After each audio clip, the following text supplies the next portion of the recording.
Hi beautiful people, welcome back to the channel. If you're coming for the first time, you're welcome. My name is Isholina and I'm a registered nurse, registered midwife, as well as a professional makeup artist.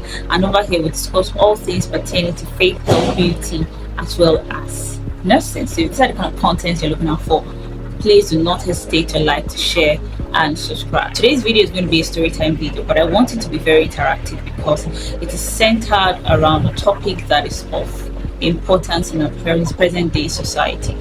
And some years back, I was privileged of having a patient who was pregnant. I'm a midwife, so I had a pregnant patient who came for antenatal, and during the course of my attending to her, I noticed that her countenance was quite low, but I was with other patients as at that time, general patients, so I didn't want to say anything. So when I took her in for her observation, if you don't understand what I mean, the woman who's pregnant is usually taken to a secluded area and observed, from head to toe to know if she's actually okay, body-wise, physically, and all of that. So I took her in for observation. When I took her into the observation room, she asked a question. She asked me, "Nurse, is it possible that after carrying out a scan, when the result comes out, the sex of the baby could change afterwards?" I said, "I don't understand." She said she has done a scan and she wants to find out if that scan, the scan she had done, the sex of the baby can change. Maybe when she eventually gives birth to a baby, it's another sex. And I said, well, if you have the scan done in a credible facility, the scan is going to show you the sex of your baby initially, and that sex is going to remain until after birth. It's only on some rare cases, if you go to a place where not so credible facility, I would say, or maybe mistake, then you have situations whereby the scan says sex A, or you give birth to sex B. It happens. And I asked, what is the issue? Aren't you okay with your scan results? So she gave me a scan, and I looked at the scan. From the scan, she was having a healthy baby girl, and I was like, what is the problem? She said she doesn't have a problem with it, it's just her husband that was causing trying to raise issue with it. And I asked her if she herself was okay, if she having any complications. She said no. And so I didn't really take it serious because I just thought it was just a slight disappointment. We were expecting this sex and then it was another sex, so I just brushed it off as something slight. But during the course of my observation, I just was more centered on her. Are you okay? I hope you're not bothered about it, and all of that. And after the end of the conversation, I didn't see her again until another time I was to do, I think I booked an appointment for her. And so luckily for me, the next appointment, I was still the one on duty attending to her. And I realized her countenance had changed. She didn't come with that depressive or downcast look, but I still remembered her face, and I asked her, raised the topic again when we went to the observation room, that okay, so how are you doing now? Your husband, how has he reacted so far? It's between her previous appointment and her current appointment. As at that time, it was a month interval. So she said it has not been easy for her. Even her husband doesn't pay for antenatal and all of that. And so she opened up to me and told me that she already had a girl, which she came with to the facility that day. She already had a girl, and her husband wanted a boy. Her husband was a particular tribe. I'm not mentioning the tribe in Nigeria. And her husband wanted a boy since she already had a girl, or since they already had a girl. But doing the scan result as we requested, getting the scan, she took it to her husband, finding out that it was a female child as opposed to a male child. That day, the husband just flunked the scan result, and ever since then, because apart from your antenatal fee you pay, anytime you come for daily appointment, there's certain token you have to pay. The husband has not been paying for it and all of that. That was when I knew that it was actually quite serious thing. And for me, the reason why the previous time she came I didn't take it serious was because, like I said, I just thought it was a thing of disappointment. I didn't think it was going to continue to that extent, or extend to that point. So I tried to talk with her, and in the course of our conversation, She told me that by the time they got married, the first year, they found it difficult to have a child. Now, they didn't want to wait to have kids. They wanted to have kids immediately. So they found it difficult having a child. And she said that that first year was really brutal. Her husband made her go through a lot. In other words, her husband was blaming her directly and indirectly. And so she said it was not until she started praying intensely and all that she got pregnant and gave birth to the girl. And then that storm was calm. Then now again, it is not the issue of, it's not that we are pregnant, we want a boy. And I remember telling her that, do you know that there are people who have been pregnant who are believing God for the fruit of the womb, that they do not have kids? She said she knows. And I said, do you know there are people who have been having miscarriage upon miscarriage upon miscarriage? They have just never been able to even hold their kids. She said yes. And I said, do you know there are people who have been pregnant, they carried a pregnancy, they delivered a child, and after a few weeks to a few months, that baby dies? She said she knows. So I said all that because I was just trying to bring to our notice that the fact that you have a child already, the one that is even standing, you thank God for it. Even if you don't have any other child again, you thank God for it, because there are women who will kill, there are people who will kill to have that one child you have. Then you have a child that is normal, nothing missing, nothing broken, and now your husband is raising an issue about it. So I asked, don't you have people around you that don't have kids? Maybe he thinks not having kids is far-fetched and whatever. And she said even his sister, his senior sister, has been married for years. I think she said about 10 years or so, if I'm not mistaken. And the senior sister doesn't have a child. And I remember saying, so if he has a senior sister who doesn't have a child and he's still treating you like this, then it's not a thing of understanding or knowing whether or not, oh, this person, for him, that's just how he is. That's how he is. And I know a lot of persons might attribute it to tribe, but for me, that's why I didn't even mention tribe, because for me, I feel it's an individual thing, not a tribal thing. I was shocked because I thought this was then. I didn't expect that in this generation, this day and age, we still have people who have preference for a specific sex, to the extent that it is going to be detrimental to the life of the person who is pregnant, or detrimental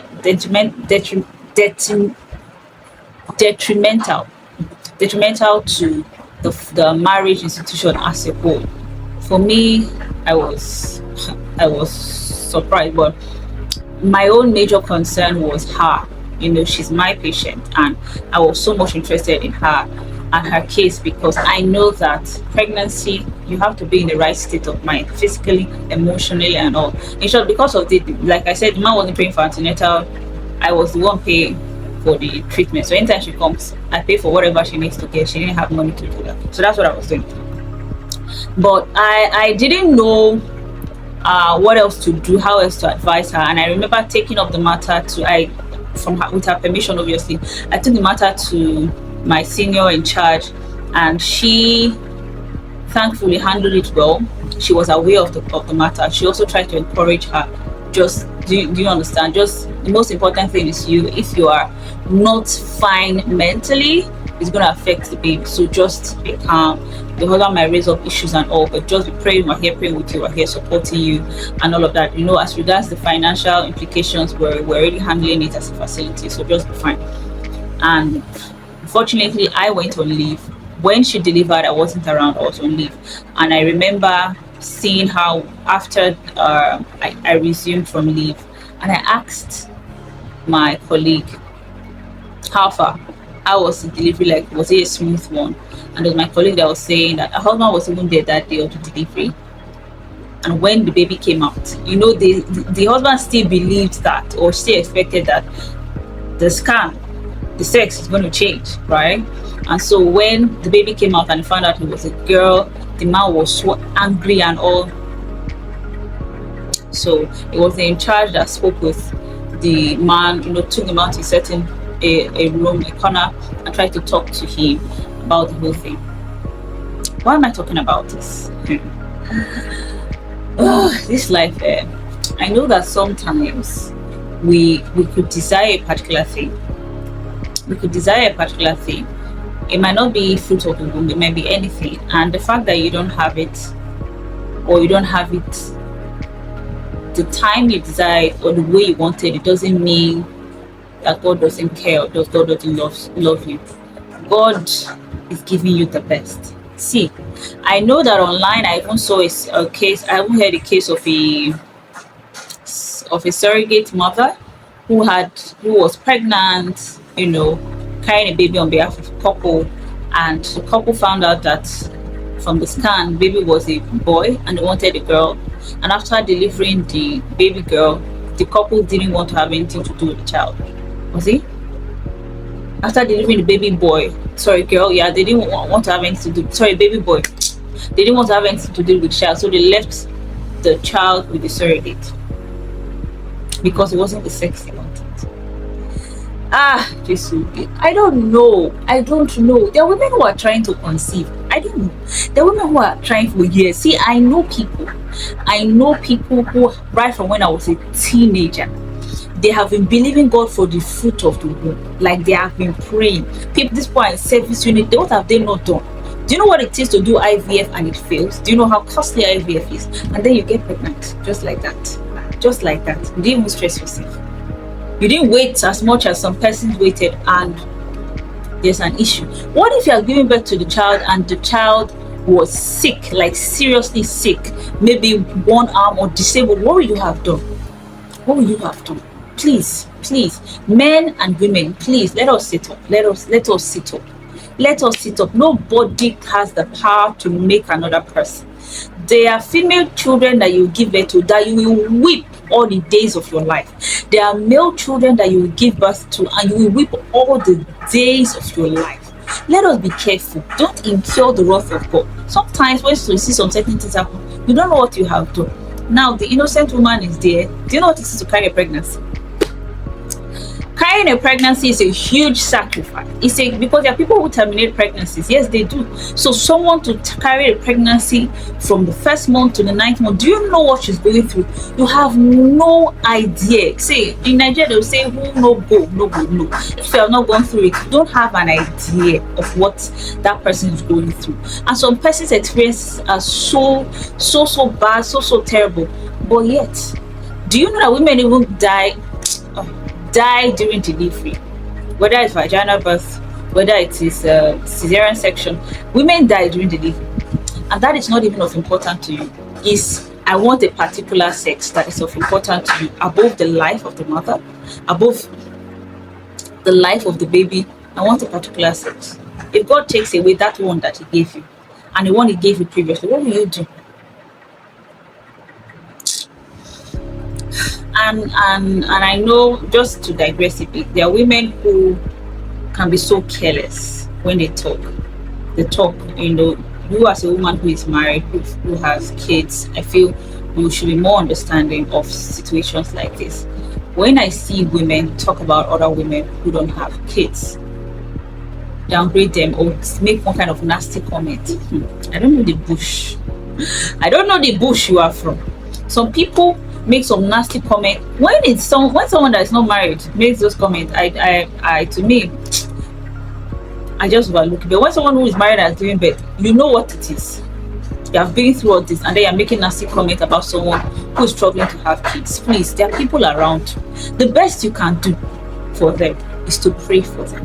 I pray. This is something that I have always done right from when I was a teenager, because I have always had people around me till date that struggle to have kids. Till date. I'm a nurse, I'm a midwife. So I've always had people around me that struggle to have kids. So I've always see then if you see me praying for people believing God for fruit of the womb, you think I'm praying for no. I take that prayer very seriously, because I know how society will treat you, the stigmatization I would say attached to it, and I know how it could affect your marriage if you want kids and the kids don't come at the time that you desire them, I know that it could affect marriage. So it's something I've always prayed for right from when I was a teenager, for women in general. So please, that's what you could do. That's the only thing you could do. Encourage them if you can, because some women might not be comfortable talking about it to you. Understand? It's not easy. But pray for them. Pray for them. You should not on any account talk.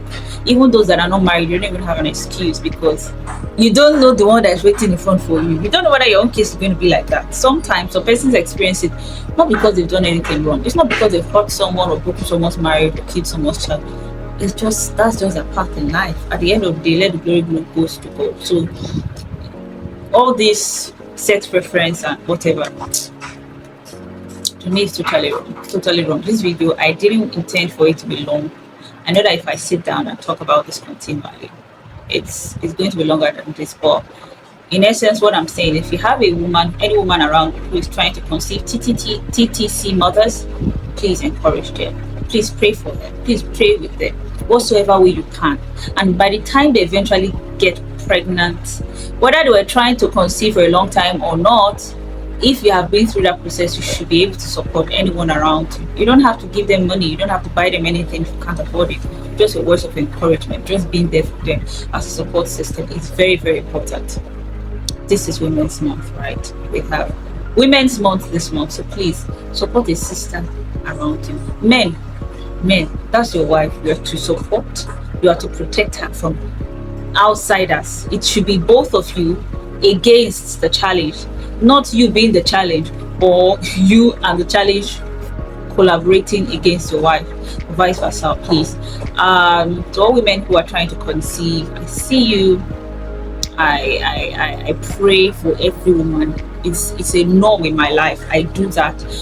We pray for you. Let me not just say we, every person I know that pray for you. We all pray for you, and it's my prayer that God will locate you and grant you your heart desires. It's my prayer that we will not just you will not just get pregnant swiftly, but the whole pregnancy will be a smooth process for you. The time for you to deliver, you will deliver and deliver well. No stress, no issue of any kind. And I also pray for women who are going through crisis in their home, men and women in general, that God will give you the wisdom needed to scale through the challenge and come out of the challenge stronger and better. In Jesus' name, amen. And with that, I've come to the end of this video. I know it's quite long, but just get the point, okay? If you have any questions, recommendations, let me know in the comment section below. Please, this topic, what do you think about it? Please give your advice, give your 2 cents in the comment section below. Don't forget to like, share, and subscribe. And let's see you guys next time. Bye, lovelies, and God bless you.